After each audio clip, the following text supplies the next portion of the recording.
తిరుపతిలోని రుయా ఆసుపత్రిలో కొండ చిలువ సంచారం కలకలం రేపింది.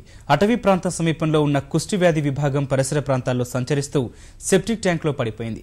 అటుగా వెళ్లిన రోగులు కొండ చిలువను గమనించి ఆసుపత్రి అధికారులకు సమాచారం అందించారు.